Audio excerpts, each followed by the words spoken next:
Okay. Okay, so today's video is going to be... Oh, man.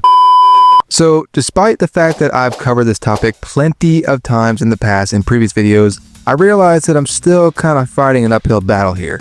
Now, with the exception of one of those videos, I mainly was making them with another YouTube content creator, like as in featuring someone else on the video. And even with that one exception, I still wasn't talking about this topic specifically. So today I wanted to make a video myself and put my own thoughts on how I feel about a fight between Arc Kakashi with One Sharingan and Itachi Uchiha would go down. But real quick, if you haven't yet, please subscribe to the channel, and if you like today's content, be sure to leave a like. I can't tell y'all how much I appreciate the support y'all keep giving. Y'all are the best subscribers, do not ever forget that. With all that said, let's get into it. Now, the versions of both these characters I'm going to cover are as follows. Arc Kakashi with, again, One Sharingan with all of his war art feats, right up until his Sharingan got stolen by Madara, excluding, obviously, his feats that he pulled off with the Nine-Tails Chakra. And I'll be discussing a hypothetical healthy Itachi, to which, yes, I know, there isn't a healthy Itachi in the series, I know. But in order to do this fight the best justice, I'd feel bad if I didn't at least try to cover what I feel like would be a healthy 100% Itachi. To give a couple points of reference to help gauge how strong Itachi could be if he was in tip-top shape, I've often given him a reference point of 5 Kage Summit Sasuke in terms of chakra reserves and eyesight duration. Obviously, in terms of skill, intelligence, and power, Itachi scales above Sasuke at this point. But I think when it comes to how long Itachi's chakra and eyesight can hold out, if he were to hypothetically spam his MS the same way Sasuke did in this arc, that this is a fair comparison, as Sasuke had pretty much just gotten his MS and only used like one jutsu in one fight, whereas Itachi has had his MS for a while now, and we can pretty much assume he had used it a lot less, since he's probably had it for like 5+ years and didn't start going blind until mid Shippuden. And being that Sasuke was able to spam his MS abilities and lasted for quite a while and didn't start actually going blind until the end of the arc, implies that Itachi could at least last longer, or just as long at the very least.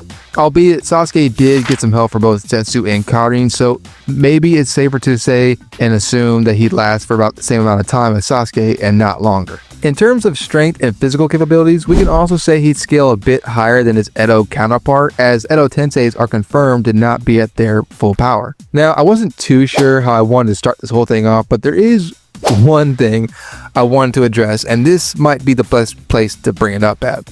Now, anytime I've covered this topic, be it a video, a YouTube short, or a community post, I've seen a comment here or there that will say something along the lines of, Itachi dropped Kakashi with just one look in part 1 when they first fought, so obviously he's going to be able to do the same thing here. Now, before I go any further, keep in mind, using this feat to help an argument is all well and good. Like, I'm not saying it's a bad thing to necessarily use this as a part of helping one's argument, but to use this as their only argument is just whack. Like, to say that Itachi straight up beats Kakashi in any time just because he lost to him once in the beginning of the series is honestly just a lazy way of trying to power scale. That's like saying Itachi would be able to beat Hokage Naruto because Itachi would be able to beat Kid Naruto in part 1. I'll give you a better example. Part 1 Naruto lost to part 1 Sasuke. Like, it was pretty blatant. Sasuke won his fight with Naruto at the end of part 1. But we see Naruto wins at the end of Shippuden. Why is that? Because Naruto becomes stronger than his part 1 counterpart. Heck, I'll even go a step further and use a Dragon Ball reference. That's also saying like Super Saiyan Goku would lose to Frieza during their final fight on Namek because Frieza could beat Saiyan Saga Goku. Like, you see the hole in that argument? Goku obviously becomes progressively stronger throughout the series, same as Kakashi. Now, if you still have your opinion on Arc Kakashi versus Itachi and still think Itachi wins, that's totally fine. Like, everyone's entitled to their own opinion. But don't use Itachi beating Kakashi in part 1 as your only argument, because they're not the same person. I'm sorry if it seemed like I went on a bit of a tangent there, and I'm aware that despite said tangent, there will still be people who use this as their only argument. But I just wanted to put that out. I also realize that people are going to attribute this to me being a Kakashi tard, which I am, like, I'm not denying it. But that's also why I use other examples as a way of putting any biases out of that argument. Now, onto the fight itself. The first thing I'll cover is battle IQ and intel. Battle IQ is something I really don't want to get too much into, at least not when it comes to determining who's smarter than the other. Like, both have really impressive feats showing off their intelligence. So to save time, we'll say they're like right on the same level. Bare minimum, they are like 50-50, neck and neck. When it comes to intel, specifically on having intel on each other, I think Itachi will have the slight edge. Itachi is likely aware of what Kakashi has in his arsenal, including Kamui, as even though he's never seen it, Deidara likely has told the rest of the Akatsuki how the jutsu was performed when he got his arm sniped off by Kakashi. On the other hand, Kakashi will have a decent amount of intel on Itachi, such as him having Tsukuyomi, Amaterasu, and probably the Susanoo, since he seemed pretty aware of what it was when he fought Sasuke in the Summit Arc. The only things that Kakashi will not be aware of is the Totsuka Blade, Yadamir, and Izanami, and Kodo Matsukami if we give him that. Though there is a possibility that being this is War Arc Kakashi, he might have had gotten intel from Naruto, who saw Itachi use the Totsuka Blade on Nagato, but that's like the best I can do when it comes to that. Next, I'll cover speed and reaction time of both characters, starting with Itachi.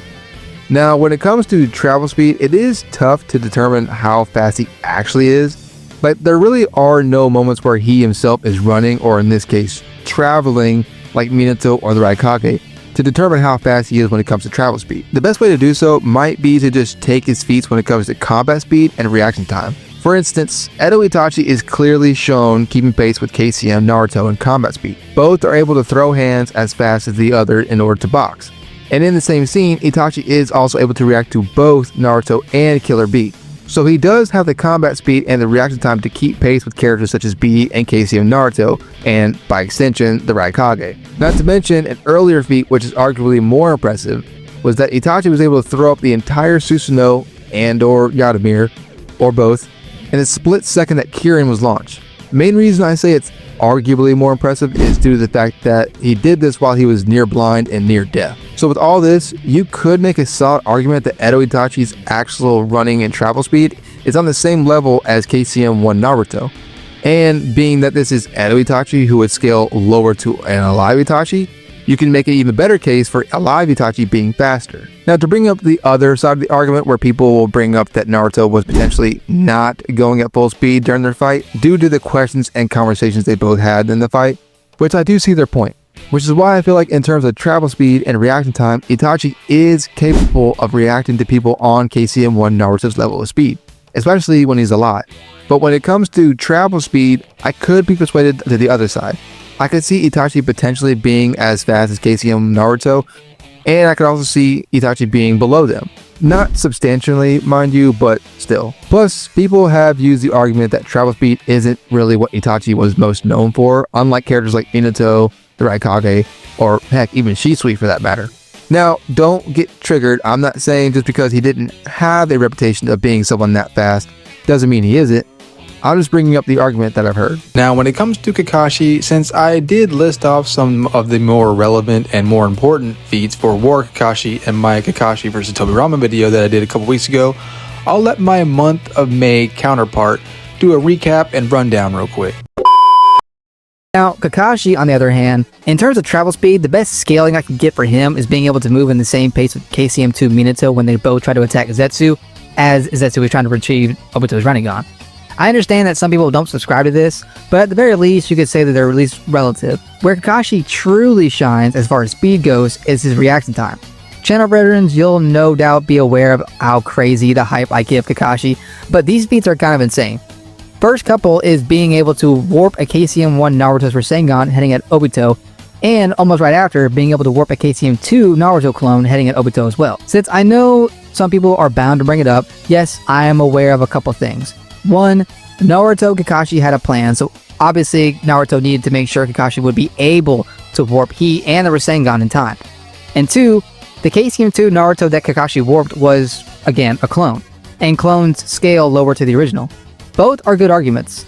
However, for the first counterpoint, yes, they had a plan, so they had to be in sync with one another, but they also had to make sure this plan worked, and part of making it work was being able to see that Naruto is heading at Obito at full speed.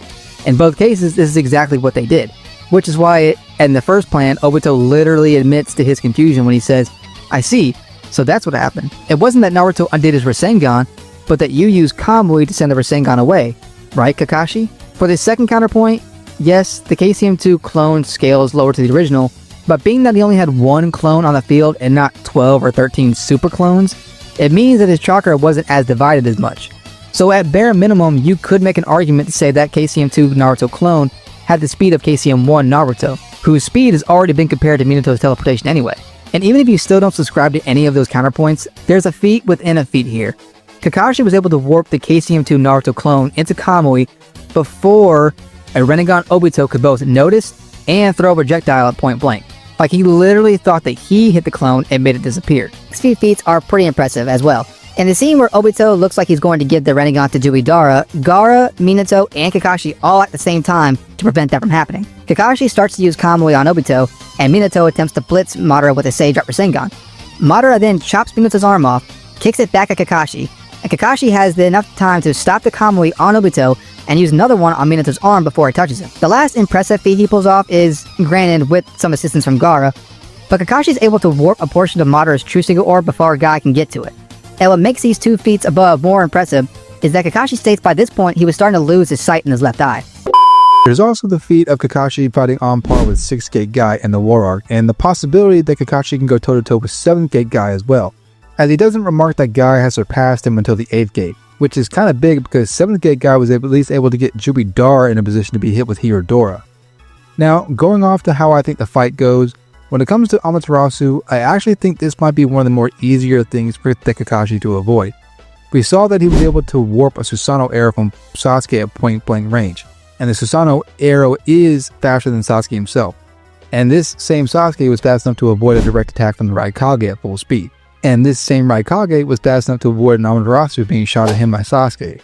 Granted, it was an amped Raikage, but still. Sasuke even still had the precog necessary in order to put up his Enton Susanoo shield before this same amped Raikage could hit him. Plus, it could be likely that Kakashi doesn't even have to waste a Kamui shot on Amaterasu in order to avoid it. And he could either just outright dodge it or use a mud wall to block it and have it burn it rather than Kakashi himself. We see Obito, who has the same eye, had the precog necessary in order to block Sasuke's Amaterasu in the War Arc, to which Obito says he was able to see Sasuke building up the chakra in his eye in order to use Amaterasu. We see Kakashi do something similar when he fights Itachi in part 1, when he sees Itachi's building up the chakra in his eyes to use an attack. Now, granted, he didn't know exactly what was going to be launched, but he still had the reaction time needed in order to preemptively warn Asuma and Kurenai to shut their eyes to avoid Tsukuyomi. Speaking of Tsukuyomi, that's another aspect of the fight that I believe Kakashi would be able to avoid. As we saw in the beginning of Shippuden that he is capable of avoiding it and outsmarting Itachi. I know that was a 30% clone of Itachi, and I've seen some pretty crazy takes that this 30% clone had like 30% of Itachi's battle IQ, and that's a pretty wacky take, honestly. I know Itachi is a master strategist and tactician, but so is Kakashi. I keep seeing a lot of people act as if Itachi is someone that can't be outsmarted at all, and that's just not the case. And granted, it is the same way for Kakashi. Like, he too is totally capable of being caught off guard by a clever tactic, especially from Itachi of all people. Which is why I said earlier I believe that bare minimum, they're both on the same level when it comes to intelligence. And regarding Tsukuyomi, I'm not saying it's guaranteed that Kakashi can avoid it. I mean, yes, being that this is Itachi, it is still just as likely he'd be able to still catch Kakashi off guard and hit him with it. But we do see that Kakashi took Guy's advice pretty seriously on how to avoid Genjutsu from Itachi. Now, another source of contention among the fandom is that if you look in Itachi's general direction, you'll still meet his gaze and get hit with Genjutsu. With that, I say there's no reason to think that's absolute.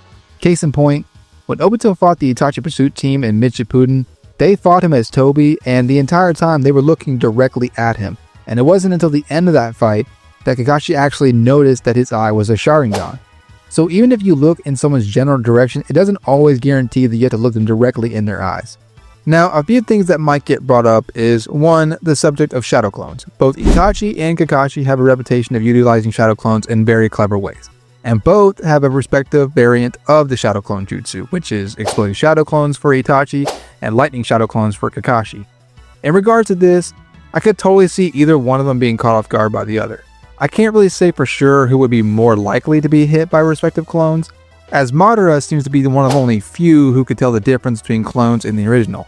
However, we do see in their respective fight in part 1 that Kakashi was able to perceive which Itachi was the shadow clone in enough time to protect Kurenai from the explosion.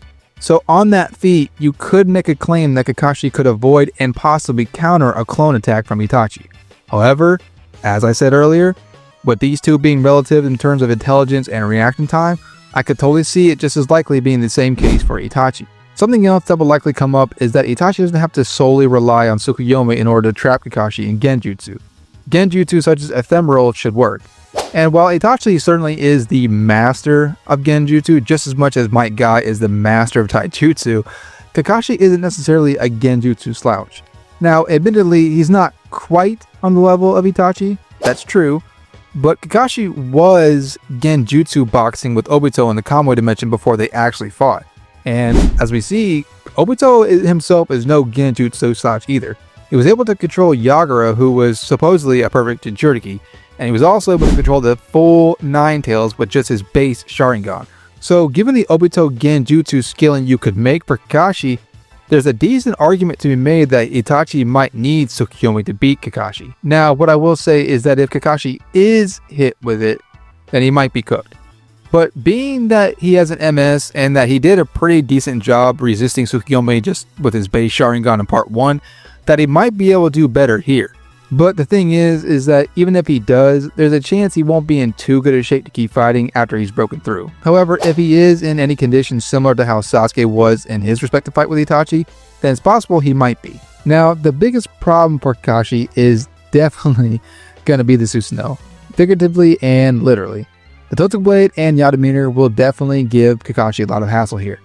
When it comes to the Totsuki Blade, if we do go by the KCM2 Minato relativity scale for Kakashi, like I said earlier, combined with his precog and reaction time, he might be fast enough to avoid the Totsuki Blade from hitting him at all. Granted, Itachi was able to hit and seal Nagato with it, but Nagato was being controlled by Kabuto and he was just standing there stationary. I don't think Kakashi is going to be doing the same against someone like Itachi. The Yamamiri is another problem, but given the data book's description of it, there's a chance Kakashi might be able to warp a hole right through it, the same way he did with Madara's Chusuga Orb.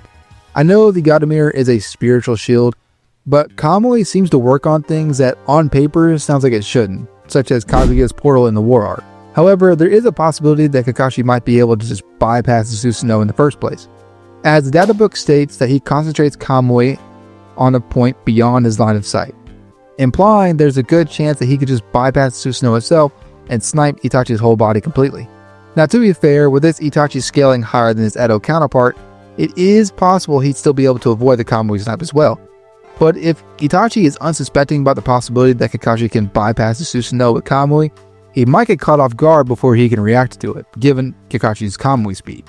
A possible counter to the Susanoo that many people overlook is Kakashi being able to use the Headhunter Jutsu, similar to how he did against Itachi in the beginning of Shippuden.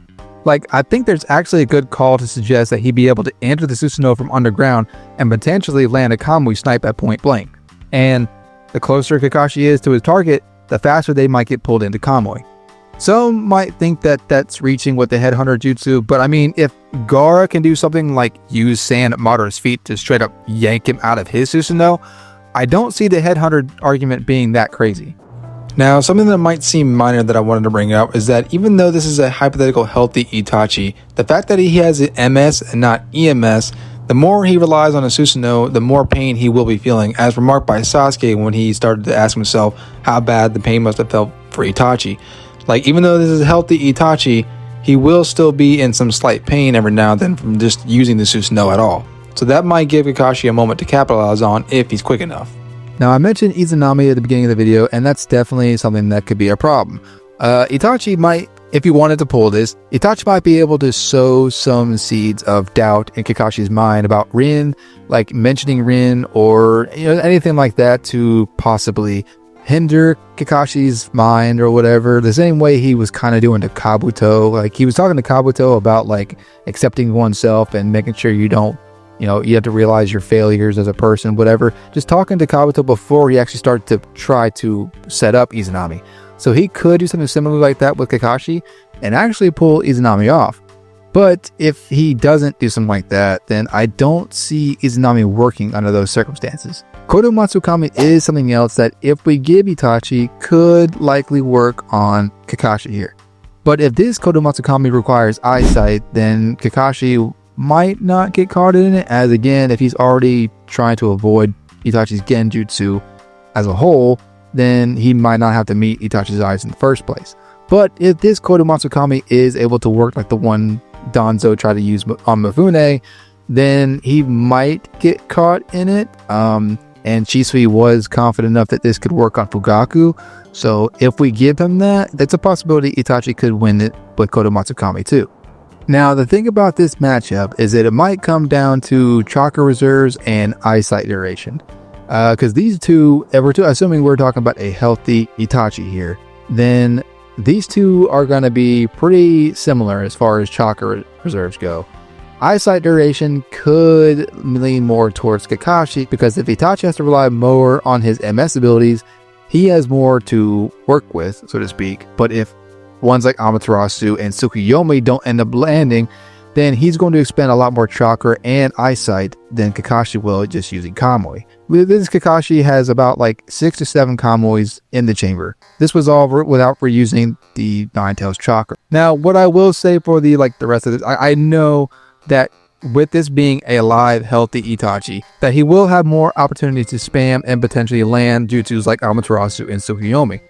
But the thing is, though, is with all the things that I've laid out, that Kakashi could potentially dodge or block Amaterasu without having to rely on Kamui, then Kakashi might still have enough chakra to use the Kamuis he does have in his disposal. And like I said, the best thing I think for Itachi's case in regards to avoiding Kamui is more than likely going to be his Susanoo activation, which, as I've said earlier, is crazy fast if he's able to block Kirin in enough time. So I'm not saying it's at all possible, but if Itachi is not in his Susanoo, then his best chance is to hope that he can activate Susanoo in the split second that Kakashi uses Kamui. But if Itachi is not suspecting, or if Kakashi is able to somehow pull a tactic off where he can get Itachi pulled into Kamui, then that's that. Like I said, I feel like with the scaling we have for Kakashi, combined with his chakra reserves, combined with the possibility that he'd be able to avoid things like Amaterasu, Tsukuyomi, possibly the Susanoo Totsuka Blade, I don't know. I know this fight is going to be tough. Like I said, this is the point of this video was not to say really who wins and who loses, although I will give an answer to that. I just think this fight is a lot more closure than what most people give it credit for. Like, most people just tend to downplay this fight because Itachi beat Kakashi in part 1, and that's really just not fair. I think this fight is way closer than most people give it credit for. And I say really, really close. If I had to give it to somebody, I think that Kakashi would take this like 5.5 out of 10. Like, I think it's like a lucky 5.5 to 6 out of 10 that he takes it, just off his Kamui speed being a bit more higher than Itachi's scaling. But I am totally willing to believe Itachi, with his higher than his Edo counterpart scaling, could also take this fight as well. My main point of this whole video was really to hopefully convince y'all that this fight is a lot closer than most people give it credit for. Easy, I understand people who love Itachi will hate me for this and just say I'm a Kakashi tard. I get it. I mean, like I said in the beginning of the video, I don't deny it, like, at all. But I still hope you enjoyed it nonetheless. Thank you all for watching. Make sure you like the video if you haven't already. Subscribe to the channel if you haven't already. Click the bell for more notifications. Till my next one, LightningSnow, out.